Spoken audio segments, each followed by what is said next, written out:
thank you so much for being here. I'm so excited. As these guys know, I'm a UConn alum. Yep. Grew up going to games. We've been season ticket holders, men's and women's, for years. So my favorite guest yet here on First Take. Thank you. Hey, when I walked in and I heard these guys, I thought we stumbled on the Republican primary. I thought we stumbled on the debates here, you know? I was hoping Molly would get a chance to ask a question once in a while. It did rate well. It did rate well. It did. It always does. All right, let's get into it. Geno, you have never lost a championship game. What does UConn do differently that you're able to consistently dominate even in the biggest stages? We usually bring the best team. You know, that has a lot to do with it. You know, when you've got the best player and you got you got the best team, then it's just a matter of convincing your players that we can't get beat. We can only lose. And a lot of times I think players, when they get in that big stage, are afraid to lose, so they don't play up to their abilities. You know, people talk about choking. It's not that players can't perform. It's just the fear of losing kind of paralyzes them, and they start thinking about it. So we just try to put the focus on, listen, we're the best team. No matter if they played their A game or not, we're still going to win as long as we play our A game. And we just go in with a lot more confidence than the other team, I think. Boring, mundane, monotonous, I don't know which word is appropriate, but I want to know, do you, with all of this winning, considering the fact that you have more championships than the entire women's basketball field combined of active coaches, I want to know, are those feelings, those emotions, anything that ever touches you? And if not, why hasn't that happened with you yet when you've won so much? There are times when you think about it, Stephen. I'm not gonna lie. There are times when you sit back and you're talking with your coaches and your players sometimes in the off season or quiet moments, and you just say, you know, it's incredible what we've done. As long as you don't sit back and congratulate yourself every day about it, it kind of gives you a sense of self-confidence in you and your team, and say, we're the only players, we're the only coaches that really know right now what it takes to win a national championship. This group of players has won 3 in a row. And we sit there and we think, you know what, if it comes down to that, we've got something nobody else has. So we just use it as a form of, that's our badge. That's our armor that protects us. So what part of your incredible success is coaching and how much is recruiting? And I guess my question is, could Stephen A. win with the players you're able to recruit? Seriously. Could he? Maybe so. Maybe so. It would be like, could we throw any of you guys on American Pharoah and win the Kentucky Derby?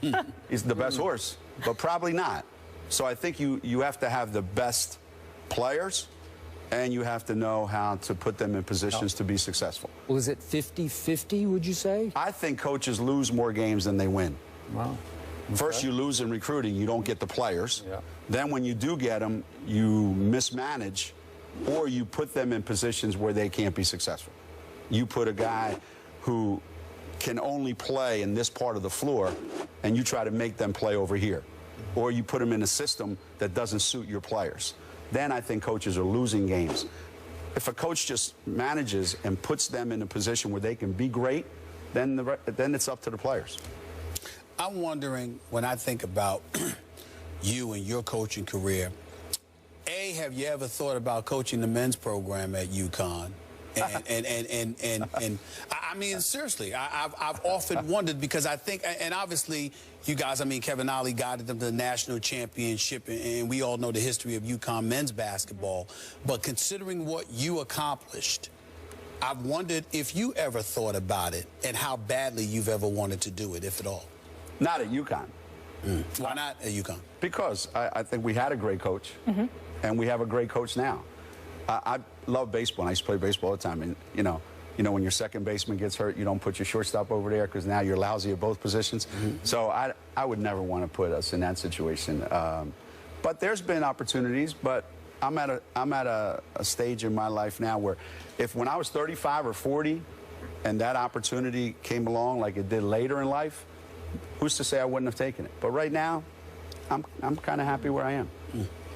You made some remarks back at the Final Four about men's college basketball, Yeah. saying that just as a spectator, you find it to be a joke. There are only about 10 teams that you would sort of pay to watch because they just can't score. Right. That they'll tell you, I'm just reading the rest of your quote here, bottom line is nobody can score, and they'll tell you it's because of great defense, great scouting, a lot of teamwork, nonsense, nonsense.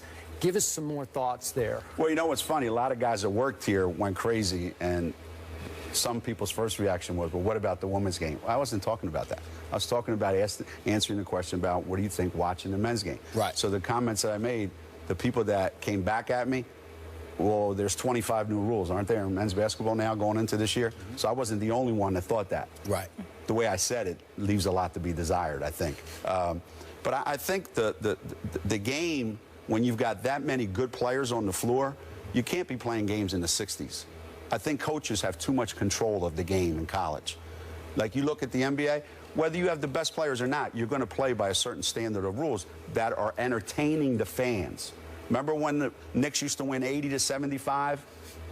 When Patrick Ewing and Pat Riley, well, they looked around and said, this isn't very entertaining. Right. So I think we have to understand we're in the entertainment business. Yeah. And people want to come watch a game where they're entertained. Who wants to watch a game where you miss 6 out of every 10 shots? You can say, I could do that. I'm not going to, you're not going to pay to go to a concert and see Sinatra and go, he just got the first 3 songs half right. Fair, but I must ask you, would you rather lose pretty or win ugly? Well, I'd rather win. No, the reason I asked that question is because as a Knicks fan, looking at Ewing, Oakley, Charles, John Starks, all of these guys, I was saying to myself, well, it was what it was. A legitimate shot at a title. It was what it was, and they took advantage of the rules. Right. So I'm not criticizing them. I would do the same thing. But once you change the rules, now you will lose pretty. Right. No question. What difference does it make if you lose 60-40 or 100-80? But losing 100-80 is more appealing to fans watching the game. Right.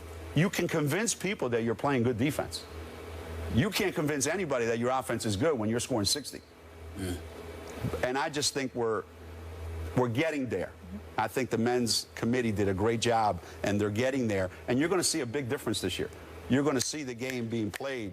I think that's why some college coaches are going to the pros, because I think they're tired of that, like Billy Donovan or Fred Hoiberg. Yep. You know, these guys, I think they like the ability of, like, let's just let the guys play. Let's not strangle them. What's happening? What's happening? Is it also possible that they don't want to have to go out there and recruit? That's part of it. Right. That's part of it. You're a coach in the pros, and you're like, you know, my guy does something stupid at 12 o'clock or 3 o'clock in the morning. That's not my problem. When you're in college, that's Different your problem. deal. Yep. Everything is your problem in college. Excuse me. I'm glad you went there, because that was going to bring up another question I was going to ask you.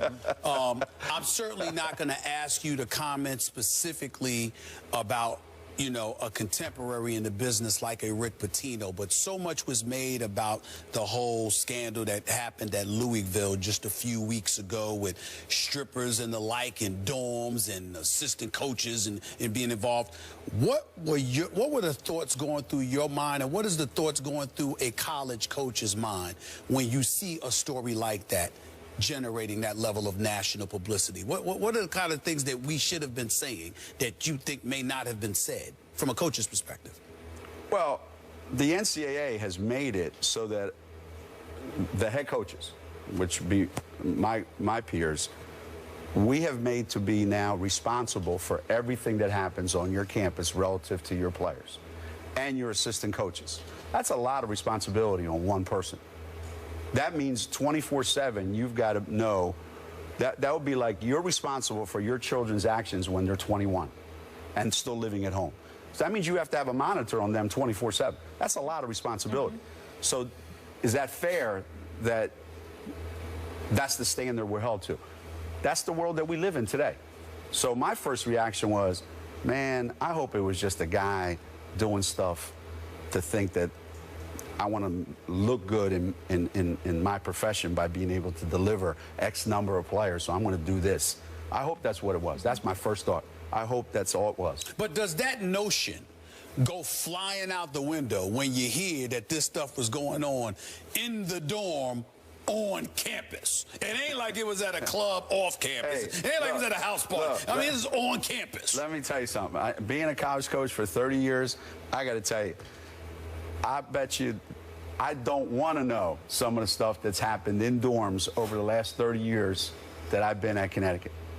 I don't want, and any of you that went to college and lived in a dorm, you don't want to know. I agree. You don't want to know. And maybe that's best. And you know what? That's the other beauty about coaching women's sports. Generally speaking, we don't have to have that kind of stay up late at night waiting. And it's unfair, too. You know, you got 15,000 people ages 18 to 22, all in close proximity. Things happen. Last quick question. A lot happens. You grew up in Philly, an Eagles fan. Yeah. What shot do you give the Eagles to win the NFC East? Listen, how many people we got in this room? If we could put together 11 people in this room, we'd have a shot. So they have as good a shot as anybody. You know what we got to do? We got to stop squandering red zone opportunities. That's the key, isn't it? Yeah. I got an idea. That's hand the ball to the running back a little more and let him go. I got an idea. How about Colin Kaepernick? Getting him from San Francisco to Philly. Why is he so great, though? He's just got benched. Same guy that got the team to the Super Bowl. Yeah. So Sam Bradford didn't do that. Something's not right. Hey, look, I don't coach that game. I just watch it. I enjoy it. And I just know that if you don't put 40 points up on the board anymore, it's hard to win in that league. Yeah. It seems like it anyway. It's like college football is the same way. And that's what I was saying about college basketball. Yeah. Every place else, it's about putting points on the board. You know? And the Eagles, they usually do that. I don't know. They used to. They usually do that. And they're going to do it Sunday night, too. Sunday night football against your... We'll see. No, your Cowboys. Don't say me. Your Cowboys. Don't say me. His Cowboys. His Cowboys. Cowboys. Yeah, my Cowboys would be lucky to score 6 in that game. I'm glad you But we all live in New England, man. We're all Patriots fans all the time. Yeah. Absolutely. There you go. Absolutely. You just put up 95 to 39. Not a bad night yesterday in Hartford. Different. Yeah. That's different. The level of That's just another day the in level the of office. talent last night was worse than that. Even the level when the of talent goes up, you guys will still get it done. Geno, thank you so much. I like our chances Sunday night. Thank you so much for what you've done for not just the basketball program, but the university as well. I appreciate you making time. Thank you, guys. More First Take after the break. Keep it here.